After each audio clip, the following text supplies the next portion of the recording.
যিনি বক্তা উনি যদি কন্ট্যাক্ট করে আসেন, আমাকে এত টাকা দিতে হবে, কন্ট্যাক্ট করে আসেন। উনি যদি অবৈষ্ণব হন, উনি যদি কন্ট্যাক্ট করে আসেন, অবৈষ্ণব যদি হয় তাহলে তো অবশ্যই কন্ট্যাক্ট করে আসবে। যিনি বৈষ্ণব উনি কন্ট্যাক্ট করবেন না, অবৈষ্ণব বলে অবশ্যই কন্ট্যাক্ট। তাহলে উনার তো সবই পিতা, যজ্ঞই পিতা। কারণ দাতা আর শ্রোতার তো মঙ্গলই হবে না।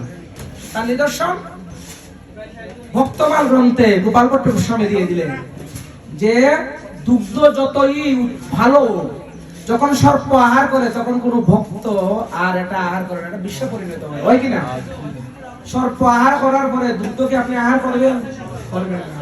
তাই কৃষ্ণ কথা যতই উপাদেহ যখন অভক্তের মুখে উচ্চারিত হয় তখন এটা বিষতুল্য হয়। তাই কীর্তনীয় এবং পাঠক বৃন্দ অবশ্যই বৈষ্ণব হতে হবে। অবৈষ্ণবের মুখে কৃষ্ণ কথা শ্রবণ করতে নেই, করলে সময়ের অপচয় মাত্র। বৃথা তার অধ্যয়ন, লুচন বিহীন জল, দরবন কিবা তার কাজে। নয়নানন্দ বলে দিলেন গদাধরের ভাইয়ের ছেলে। বৃথা তার অধ্যয়ন, লুচন বিহীন জল।